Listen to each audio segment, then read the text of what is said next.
Yang bikin aku tertarik adalah kedaulatan negara itu bisa dari satwa juga. Ada 4 spesies yang kita punya di Indonesia, yaitu gajah Sumatera, harimau Sumatera, orangutan Sumatera, dan badak Sumatera. Ada berapa satwa yang kamu pelihara di rumah? Kurang lebih ada 35 ekor.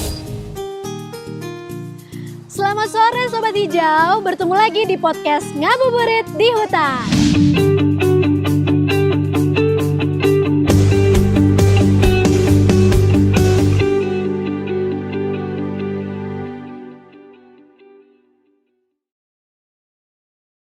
Seperti biasa nih Sobat Hijau, saya Tasya Kamila akan ngajak Sobat Hijau semuanya untuk ngabuburit bareng. Ngabuburit yang berfaedah, kita bakalan ngobrolin seputar isu-isu lingkungan hidup dan juga kehutanan. Nah, Tasya mau tanya dulu nih, siapa Sobat Hijau yang cinta dengan satwa nih? Kalau aku punya binatang peliharaan di rumah, aku punya kelinci sama aku punya ikan. Tapi hari ini aku bakalan ngajak ngobrol nih, aku bakalan mendatangkan temen aku yang peliharaannya adalah harimau India di rumah. Waduh, ekstrim kan tuh? Ya, karena tema episode hari ini adalah milenial dalam konservasi keanekaragaman hayati satwa liar.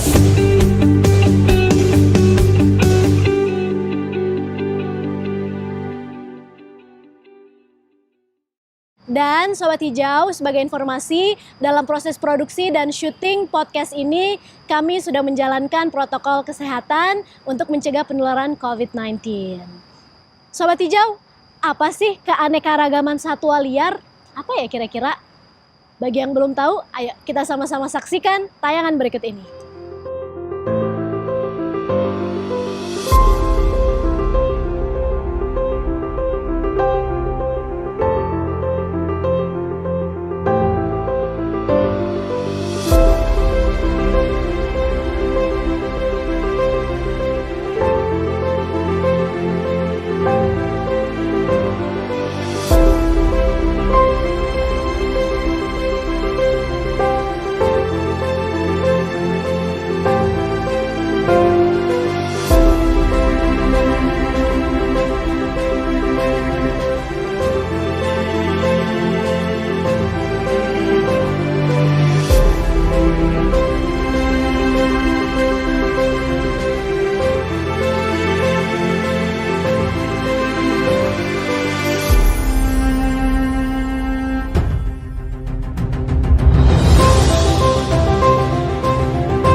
Nah, Sobat Hijau udah paham kan soal konservasi satwa liar. Ini temanya masih berhubungan juga ya sama tema podcast kita di episode sebelumnya. Ada deforestasi dan juga ada tentang karhutla yang mana upaya-upaya pencegahannya adalah supaya kita bisa menjaga keanekaragaman hayati di hutan Indonesia. Nah, seperti janjiku tadi, aku akan menghadirkan orang-orang yang bisa ngebahas dan terjun langsung nih ngehandle satwa liar.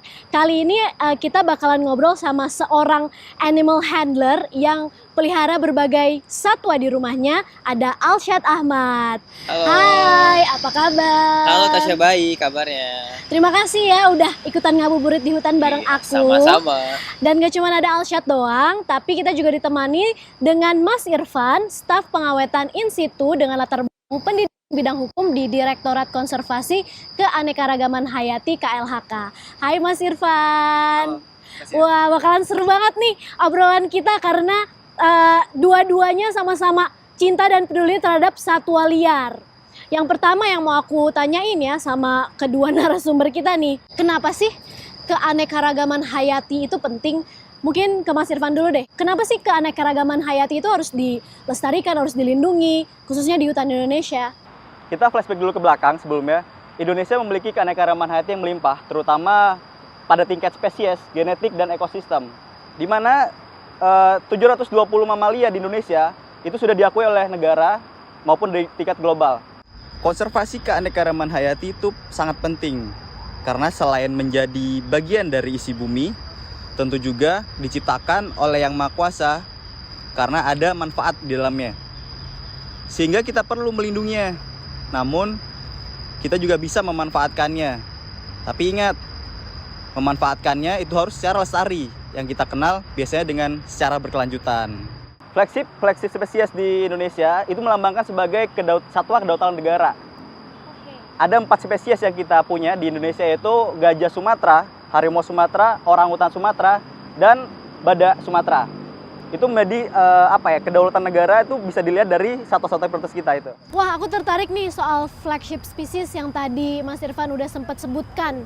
Jadi yang bikin aku tertarik adalah kedaulatan negara itu bisa dari satwa juga. Itu gimana tuh? Ya tadi kembali ke tadi saya sampaikan bahwa flagship species itu kedaulatan negara bukan hanya dari lambang negara atau apa, tapi kekayaan kita juga menjadi kedaulatan negara kita. Sebagai contoh satwa-satwa kita banyak beberapa. Jadi gini, kedaulatan negara itu kita pemerintah punya kegiatan namanya repatriasi. Jadi ada beberapa satwa kita yang diselundupkan di negara lain. Contohnya orangutan kita pernah dapat di Filipina dan Thailand. Jadi bagaimana kita melakukan pengembalian satwa tersebut, itu namanya konteksnya repatriasi. Kita bekerja sama dengan KBRI di negara Filipina atau KBRI dari Thailand. Setelah itu kita juga bekerja sama dengan kargo dari pihak Garuda Indonesia. Setelah itu kita mengembalikan satwa tersebut untuk direpatriasi. Setelah itu kita kembalikan kepada lembaga khusus, yaitu Pusat Penyelamatan Satwa itu. Jadi kita mengembalikan satwa-satwa kita, yaitu berdasarkan satwa kita itu kedaulatan negara kita juga. Jangan sampai identitas kita dicuri negara lain gitu kan ya, karena satwa-satwa tersebut juga melambangkan identitas dari negara. Jangan sampai diselundupkan ke luar negeri secara tidak bertanggung jawab gitu kan, ya udah jadi hak kita juga ya untuk mengembalikannya ke negara asalnya. Oke, jadi ternyata keanekaragaman hayati itu juga berpengaruh terhadap kedaulatan negara dan identitas kita sebagai bangsa Indonesia ya. Jadi nggak cuma orang-orangnya aja diakui, tapi seluruh kekayaan alam dan keanekaragaman hayatinya pun juga diakuin. Nah sekarang aku mau tanya nih sama Alsyad.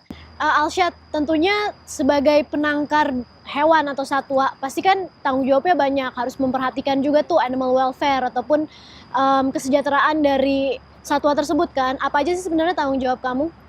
Jadi tanggung jawab sebagai penangkar itu banyak banget ya. Dari mulai aku ngajuin izin itu harus diperhatikan dari mulai kandangnya, pembuangan limbah, terus lingkungan sekitar, terus juga izin tetangga, RT RW camat lurah, banyak banget persyaratannya. Di sisi lain juga selain kandangnya kita harus memperhatikan kesejahteraan satwa tersebut. Kalau nggak animal welfare bisa dibilangnya. Jadi satwa itu nggak boleh harus bebas dari rasa sakit, harus bebas dari rasa haus dan lapar, harus bebas dari rasa stres. Terus juga harus bebas mengekspresikan sifat liarnya di kandang itu. Dan juga kita harus mempersiapkan tenaga ahli. Jadi kita harus ada dokter hewan, harus ada yang ngerawat itu juga orang profesional, bukan orang yang baru, harus orang yang profesional. Biar kita ngerawat satwa itu sebaik mungkin. Jadi satwa itu nyaman di kandang itu. Gitu.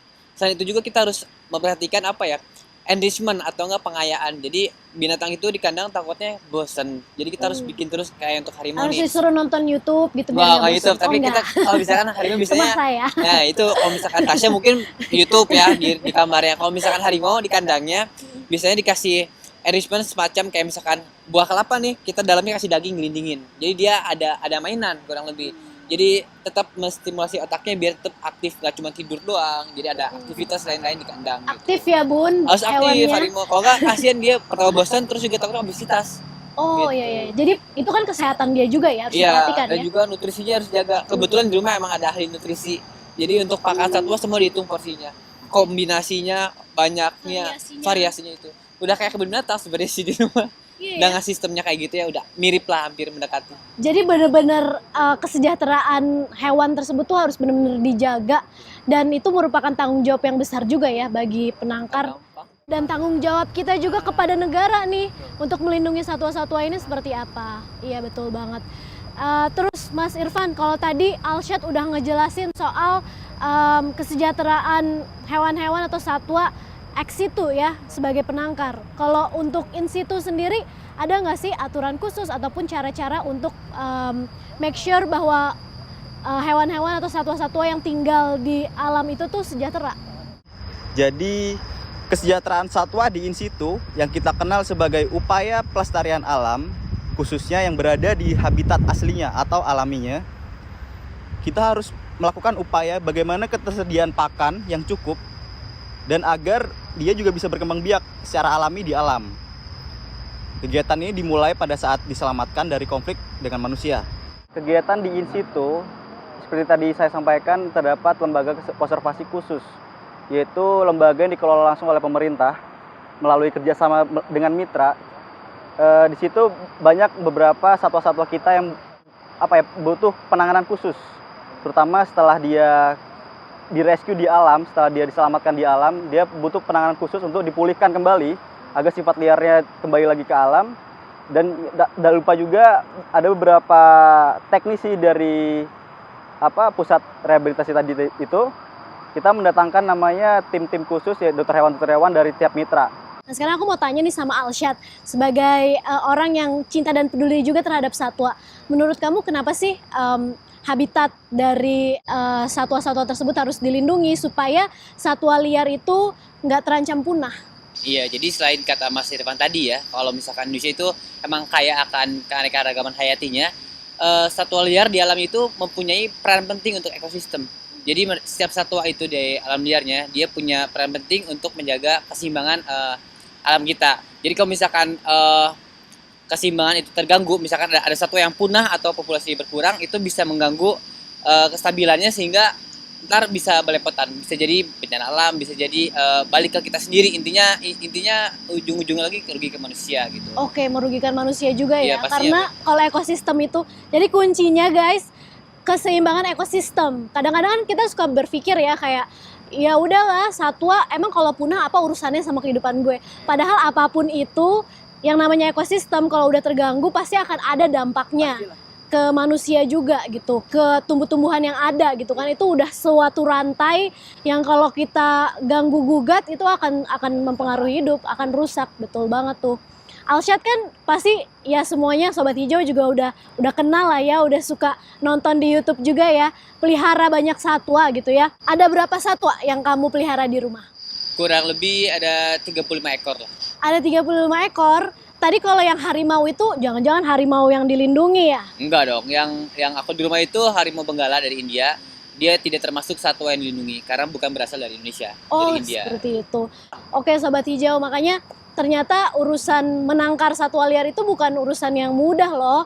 Bisa dengar dari Alsyad sendiri, mungkin kalau kalian juga lihat nonton di YouTube-nya Alsyad juga udah kelihatan ya bahwa banyak banget upaya-upaya yang harus dilakukan untuk tetap mendukung kesejahteraan dari satwa-satwa tersebut, nggak main-main. Nah sekarang kita akan dengarkan pesan dari Menteri Lingkungan Hidup dan Kehutanan, Ibu Siti Nurbaya soal satwa liar. Assalamualaikum, selamat sore generasi muda Indonesia yang saya cintai.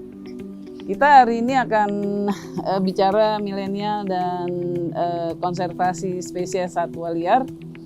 Terima kasih saya sampaikan kepada para pemrakarsa, Mas Nunu, Karo Umas, Mas Ari dan kawan-kawan, juga Mbak Tasya. Terima kasih. Generasi muda yang saya cintai, Indonesia itu dikenal sebagai negara mega biodiversity. Artinya biodiversitas atau keanekaragaman hayati flora faunanya itu jagoan lah di dunia. Sama beberapa negara bersama-sama Indonesia, Brazil, Cina, dan lain-lain. Jadi penting ini, biodiversity atau keanekaragaman hayati itu sangat penting dan menjadi perhatian dunia, perhatian internasional, perhatian semua, dan saya percaya juga menjadi perhatian generasi muda. Kan banyak generasi muda pencinta hewan, pencinta satwa ya. Secara internasional orang sering sebut flagship species. Flagship species itu adalah satwa-satwa yang selalu menjadi perbincangan, menjadi perhatian, dan selalu juga menjadi ukuran seperti harimau, gajah, orangutan, badak. Kemudian kalau di kita ada komodo, ada juga anoa di Sulawesi, kemudian ada juga cendrawasih. Nah, di antara satwa tersebut sebetulnya 4 mamalia besar yang selalu menjadi katakanlah perhatian dan menjadi titik tolak untuk kita ngelihat bahwa ini habitatnya oke apa enggak sih, hutan untuk konservasinya buat tempatnya satwa hidup oke apa enggak sih, gitu kira-kira ya. Itu kita sebutnya Big Four, yaitu gajah, harimau, orangutan, dan badak. Ya, nah saya mesti lihat datanya nih. Di saat ini populasi gajah di Sumatera ada kira-kira 928 sampai 1397 ekor di habitat alaminya. Sementara harimau Sumatera lebih kurang 604 ekor di habitat alaminya. Dan populasi orangutan sebanyak 14.630 individu di Pulau Sumatera dan 57.350 individu di Borneo, Kalimantan, Sabah, Sarawak. Ini data dari tahun 2016 sampai 2017 dan juga lebih kurang 100 ekor badak Sumatera di habitat alaminya berdasarkan data tahun 2017, yaitu data analisis kelayakan habitat dan populasi. Apa yang dilakukan oleh pemerintah selama ini yaitu kita melakukan pelestarian keanekaragaman hayati ini dengan 3 pendekatan yang keseluruhannya kita sebut upaya konservasi ya. Namanya kebijakan 3P, yaitu pengawetan, perlindungan, dan pemanfaatan secara berkelanjutan. Dan ini udah ada yang atur, yaitu Undang-Undang Nomor 5 Tahun 90, dan pada tahun ini sesuai rencana DPR dan pemerintah itu akan dilakukan revisinya karena undang-undangnya sudah sejak tahun 90. Ada juga pendekatan yang dilakukan yaitu konservasi in situ, yaitu di tempat kawasan habitatnya itu sendiri, yaitu di daerah-daerah hutan konservasi, kawasan konservasi, ataupun kawasan-kawasan lindung yang merupakan habitat bagi flora dan fauna tertentu. Jadi menurut rencana pemerintah setidaknya ada 25 spesies yang harus dijaga, diukur, dan sedapat-dapatnya dalam 4-5 tahun harus naik paling sedikit 5% populasinya, dan juga kita harus pelihara dengan baik kawasannya, dan kita juga harus mengatasi konflik-konflik yang ada di dalam kawasan tersebut. Kemudian yang paling penting lagi ialah penyelamatan satwa liar itu sendiri, yaitu melalui kegiatan 3R, Rescue, Rehabilitation, and Release. Jadi kalau ada masalah, satwanya dicek, kemudian diselamatin, kadang-kadang sampai diperiksa dulu loh. Itu meriksa satwa itu serem juga loh, lebih berat kadang-kadang daripada meriksa manusia deh. Nah Bu, abis itu dirapihin, direhab, lalu kalau dia udah baik, udah sehat, ya harus dilepas liarkan lagi gitu ya.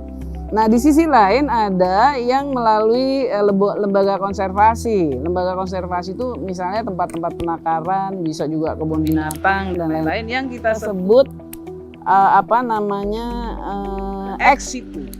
Jadi kegiatan di dalam ex situ seperti taman safari. Pasti udah pada pergi loh ya ke taman safari ya, atau ke itu loh, jangan jauh-jauh deh, Ragunan. Ke Ragunan Pasar Minggu juga bisa dilihat. Nah, di situ kita juga sebetulnya melakukan konservasi dari satwa. Syukur-syukur bisa berkembang populasinya, dan rata-rata berkembang ya. Kalau lihat di Taman Safari itu saya dapat laporan hampir tiap tahun tuh nambah terus anak-anaknya gitu dari berbagai satwa itu. Dan ada lagi kaitan antara in situ dan ex situ. Jadi kalau sudah sehat misalnya atau sudah saatnya. Jadi kalau lembaga konservasi itu misalnya dia dapat izin lalu 5-10% itu sebetulnya anaknya mesti dilepasin gitu ya. Itu ada link-linknya. Apa yang penting akhirnya bagi kita sebagai bangsa Indonesia, jangan lupa loh, satwa itu milik negara. Jadi kita sebagai warga negara, sebagai anak bangsa, kita harus memeliharanya, dan kita harus terus menjaga atau melakukan konservasi, pelestarian, dan itu udah diatur sebetulnya. Dan dalam bahasa keren itu kira-kira kita harus harmonis hidup antara alam dan manusia, atau living in harmony with nature. Jadi saya kira itu paling penting. Dan ada lagi sebetulnya yang saya mau nitip nih ya kepada semua generasi muda yang saya cintai. Itu kalau ada dagang-dagang satwa yang dilarang, atau katakanlah satwa-satwa yang dilindungi di online, itu cepet-cepet sama-sama deh saling teliti deh gitu. Kalau ada yang mencurigakan, laporin aja, nanti kita cek, kita teliti, dan kita bina bahwa nggak boleh loh jual beli satwa yang dilindungi, itu kan milik negara gitu. Milik negara tuh artinya milik kita semua, jadi kita yang mesti jagain gitu ya. Jangan lupa ya, terusin diskusinya, dan nanti kalau udah waktunya mau berbuka puasa, ya buka puasa. Selamat berbuka puasa. Wassalamualaikum warahmatullahi wabarakatuh. Terima kasih Ibu Menteri atas arahannya.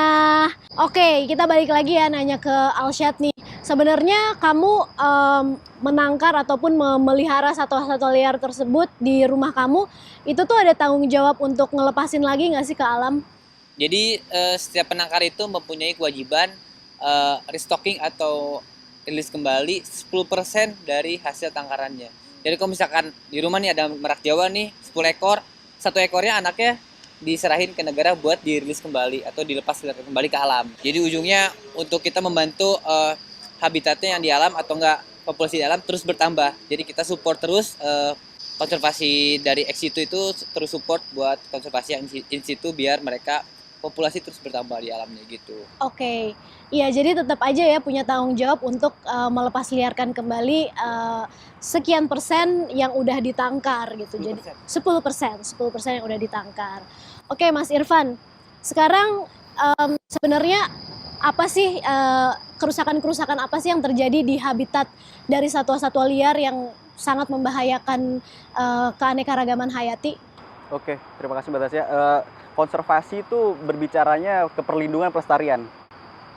Sampai saat ini di habitat satwa kita, ekosistem satwa kita itu mengalami penurunan. Penurunannya berarti pakannya udah nggak ada. Makanya ada konflik-konflik satwa turun ke masyarakat, itu berarti pakan di alam itu udah berkurang. Makanya kita pemerintah berupaya untuk melakukan namanya konservasi, yaitu perlindungan pelestarian. Dari konservasi sendiri itu ada 2 program, namanya konservasi ex situ dan in situ. Konservasi ex situ seperti Mas Alsyad bicarakan tadi, bisa dengan cara ditangkarkan atau melalui lembaga konservasi baik khusus atau umum. Nah dari situ kita bisa tahu bagaimana kita dari kegiatan dua program itu. Dari Mas Alsyad sendiri kan ada namanya restocking. Kalau dari kita ada nama lembaga khusus, lembaga konservasi khusus, itu bisa berupa pusat penyelamatan satwa atau pusat rehabilitasi satwa. Ketika ada konflik di masyarakat, kita rescue dulu ke pusat tadi itu. Setelah itu kita rehab, dipulihkan sampai ada sifat liarnya kembali lagi. Jadi gimana? Oh ya, aku kan sering dengar juga tuh isu-isu bahwa wah ada satwa-satwa liar yang masuk ke pemukiman warga. Nah itu gimana tuh ngehandle-nya tuh biasanya dari Sebenarnya KLHK? tugas dari KLHK juga menangani konflik satwa liar.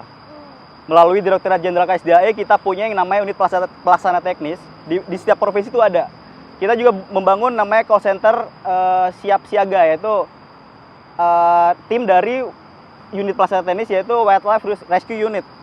Jadi kita ada call center ketika masyarakat menangani konflik atau apapun gangguan-gangguan yang ada di mana di kawasan atau di luar kawasan, mereka bisa langsung telepon ke call center langsung. Oke, Jadi nanti kita ditangani siap-siaga ya. langsung ditangani gitu. Langsung ditanganinya kayak gimana? Ada nggak pengalaman yang menarik yang bisa di-share ke Ada beberapa Sobat Hijau? pengalaman yang kita sering laksanakan di lapangan, yaitu ketika harimau terjerat. Itu penanganan sangat rinci dan apa namanya, mungkin dari teman-teman kita juga bingung, aduh kasihan sekali tuh harimau katanya. Ada yang kaki sampai patah. Jadi kita bawa namanya tim dari unit pelaksana teknis, ada juga dari mitra, ada beberapa dokter hewan juga, tapi penanganan secara rigidnya itu dilakukan oleh dokter hewan terutama. Bagaimana kita menangani satwa tersebut setelah kena jerat, dibawa dengan apa namanya dari ya tadi itu tim dari WRU, Wildlife Rescue Unit. Kita bawanya juga harus animal welfare terutama. Kita harus melihat juga kesejahteraan satwa itu gimana sih sebenarnya. Kita tidak boleh langsung angkat aja satwa yang nggak bisa gitu. Jadi kita bius dulu, dia biar tenang dulu, baru kita angkat, kita rescue ke tempat pusat rehabilitasi. Setelah itu kita pulihkan di situ. Dokter hewan sudah kumpul di situ. Jadi gimana caranya satwa itu tersebut bisa bangkit lagi, sifat liarnya kembali lagi, yaitu setelah itu kita langsung rilis ke alam lagi. Kira-kira prosesnya biasanya berapa lama tuh untuk dari mulai? Macam-macam Mbak Tasya. Ada yang ada cuma 2 minggu. Tapi kalau tingkat dari tingkat lukanya mungkin ya, luka atau dari segi medis ya, kita bisa lihat banyak beberapa satwa itu bisa dirilis sampai nunggu 2 tahun dulu karena memang penyesuaian perilakunya juga. Karena ketika di alam sama di pusat rehabilitasi itu beda. Alam liar dan kalau pusat rehabilitasi kan lebih ke namanya di kandang gitu. Jadi kita menunggu, ada bahkan sampai 2 tahun belum rilis juga masih ada gitu. Karena mereka harus beradaptasi lagi ya, beradaptasi dan harus dalam kondisi yang prima juga untuk bisa kembali ke alam dan hidup sejahtera di alam liar gitu kan. Terus kalau Mas Irfan, boleh nggak mungkin disebutin beberapa jenis satwa yang dilindungi dan kenapa gitu? Apakah karena punah atau karena apa? Betul. Sampai saat ini satwa-satwa kita dilindungi oleh satu undang-undang, yaitu Undang-Undang 5 nomor tahun 1990, yaitu tentang konservasi sumber daya alam hayati dan ekosistem ya. Di mana turunannya ada beberapa peraturan pemerintah juga, yaitu PP 8 dan PP 7. Mungkin teman-teman bisa udah baca semuanya, dan ada pelaksana juga. Baik dia memanfaatkan secara lembaga konservasi atau sebagai penangkaran. Kalau lembaga konservasi sekarang ada Permen LHK nomor 22 tahun 2018. Setelah itu ada juga P19 tahun 2005 tentang penangkaran. Di situ jelas bagaimana pemanfaatan secara regulasi. Kita di situ udah jelas bahwa setiap pemanfaatan harus mengacu ke kaidah animal welfare. Setelah itu ada juga yang namanya bagaimana satwa dilindungi dan tidak dilindungi. Sampai saat ini peraturan Menteri LHK sudah mengatur bagaimana jenis-jenis satwa dilindungi dan tidak dilindungi. Itu berada di Peraturan Menteri LHK nomor 106 tahun 2018. Oke, jadi peraturan untuk perlindungan atas satwa liarnya juga udah lengkap, kemudian juga udah ada tata laksana khusus untuk dari mulai konservasi, untuk melestarikan mereka, melindungi mereka, dan juga untuk rescue ataupun untuk bisa menyelamatkan mereka ya ketika ada konflik dengan manusia. Tentunya teman-teman Sobat Hijau harus mengapresiasi nih upaya-upaya yang dilakukan pemerintah untuk melindungi satwa liar dan juga keanekaragaman hayati di Indonesia. Oke, sekarang kamu kan tadi udah dengar ya penjelasan Mas Irfan tentang satwa liar yang dilindungi gitu kan. Sebagai anak muda nih, gimana sih cara kita bisa menumbuhkan rasa cinta dan peduli terhadap satwa liar yang mungkin mereka itu kan nggak hidup dekat dengan kita ya. Mungkin mereka ada di hutan ataupun kita ngelihatnya mungkin serem atau dianggap sebagai predator. Gimana caranya bisa menumbuhkan semangat untuk tetap cinta sama keanekaragaman hayati? Kalau aku sendiri sih, untuk kita dapat berkontribusi melindungi satwa liar dari cara mudah, nggak buang sampah sembarangan udah cukup. Karena tidak membuang sampah sembarangan itu hal kecil yang penting, karena buang sampah sembarangan itu bisa mengganggu lingkungan dan akhirnya juga ke hutan kan. Kayak misalkan kita lihat sekarang limbah plastik ke laut sampai beberapa satwa di laut makan plastik sampai mati kayak gitu. Itu kan urusan kecil yang sebenarnya kita bisa atasi gitu.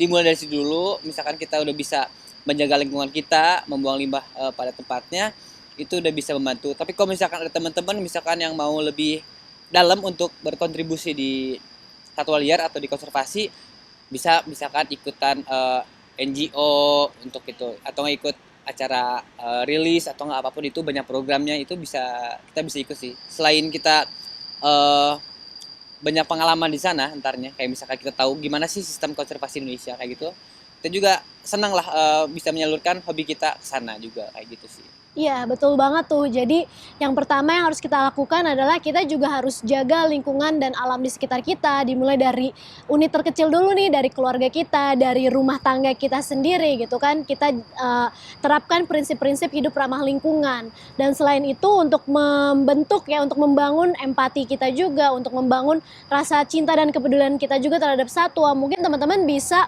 cari banyak informasi tentang apa sih jenis-jenis satwa yang dilindungi, bisa dari Instagramnya KLHK misalkan, habis itu juga bisa dari websitenya KLHK, cari tahu juga dari NGO ataupun LSM yang banyak bergerak soal perlindungan satwa liar, dan teman-teman juga mungkin bisa involve di dalamnya sesuai kapasitas kalian masing-masing. Aku juga mau tanya nih sama Mas Irfan, gimana cara anak-anak muda bisa melindungi satwa-satwa yang terancam punah? Anak muda ya, generasi milenial berarti ya. Sebenarnya dari kita manfaatkan anak-anak muda kita kan sekarang lagi domin-dominnya bermain media sosial. Kita gaungkan sekarang bagaimana memelihara satwa itu tidak harus untuk hobis atau kesenangan aja. Jadi kita melihara untuk kelestarian ke jenjang selanjutnya. Karena banyak apa yang dinamakan dengan konservasi itu kan perlindungan dan pelestarian. Jadi tidak hanya untuk dipelihara tapi untuk ke jenjang selanjutnya. Jadi kita bisa manfaatkan itu untuk di kemudian hari gitu. Jadi gaungkan kita untuk di media sosial kita, bagaimana kita melihara itu jangan hanya untuk melihara tapi untuk kelestarian ke depan aja gitu. Iya, jadi kita harus gaungkan stop animal abuse, jangan menyiksa satwa, kemudian juga jangan sembarangan menangkap atau berburu satwa-satwa liar gitu kan, karena banyak yang dilindungi, dan kita pasti harus perbanyak informasi apa aja sih jenis-jenis satwa yang ada di Indonesia yang sudah dilindungi, dan bagaimana caranya kita juga bisa berkontribusi dengan kapasitas kita masing-masing, mungkin dengan sosial media kita, untuk menyebarkan informasi yang benar soal satwa-satwa yang ada di Indonesia. Nggak cuman menjadi kesenangan pribadi doang ya, oh keren-kerenan gitu ya, oh gue di rumah pelihara harimau atau pelihara apa, tapi kita harus tahu juga ya bahwa ada tanggung jawab nih. Ketika kita memelihara, kita punya tanggung jawab kepada diri kita, kepada binatang itu sendiri, dan kepada kelestarian Indonesia. Oke, baik. Sobat Hijau, ternyata mencintai satwa itu nggak berarti kita harus melihara di rumah loh, tapi masih banyak yang bisa kita lakuin untuk menunjukkan cinta kita dengan cara terus menjaga habitat satwa sehingga satwa-satwa tersebut bisa lestari di habitatnya. Jadi balik lagi ya, seperti yang aku bilang tadi, bahwa isu-isu seperti deforestasi, kemudian juga karhutla itu penting untuk kita ketahui ketika kita mencintai satwa, karena hutan adalah habitat dari satwa-satwa Indonesia dan kita harus lindungi supaya keanekaragaman hayati di Indonesia tetap terjaga.